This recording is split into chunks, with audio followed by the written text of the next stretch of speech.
کہتے ہیں ایک دن شیطان بیٹھا رسیوں کے پھندے تیار کر رہا تھا۔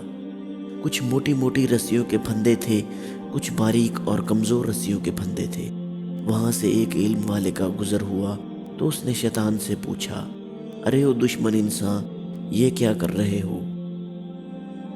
شیطان نے سر اٹھا کر دیکھا اور اپنا کام جاری رکھتے ہوئے بولا، دیکھتے نہیں حضرت، انسانوں کو قابو کرنے کے لیے پھندے تیار کر رہا ہوں۔ ان حضرت نے پوچھا، یہ کیسے پھندے ہیں؟ کچھ موٹے کچھ ہلکے۔ شیطان نے جواب دیا، پھندے ان لوگوں کے لیے ہیں جو شیطان کی باتوں میں نہیں آتے، لہٰذا مختلف قسم کے پھندے تیار کرنے پڑتے ہیں، کچھ خوشنما، کچھ موٹے، کچھ باریک۔ ان حضرت کے دل میں تجسس پیدا ہوا، پوچھا، کیا میرے لیے بھی کوئی پھندا ہے؟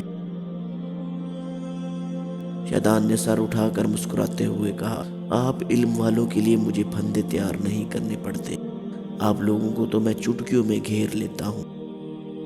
علم کا تکبر ہی کافی ہے آپ لوگوں کو پھانسنے کے لیے۔ ان حضرت نے حیران ہو کر پوچھا، پھر یہ موٹے پھندے کس لیے ہیں؟ شیطان نے کہا، موٹے پھندے اخلاق والوں کے لیے ہیں، جن کے اخلاق اچھے ہیں ان پر قابو پانا مشکل ہوتا ہے۔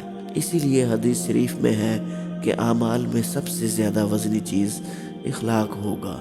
اللہ تعالی ہم سب کو بہترین اخلاق والا بنا دے، آمین یا رب العالمین۔ ویڈیو پسند آئے تو لائک کریں اور دوستوں کے ساتھ شیئر کریں۔ چینل پر نئے ہیں تو چینل کو سبسکرائب کر کے بیل آئیکن کو دبانا مت بھولیں۔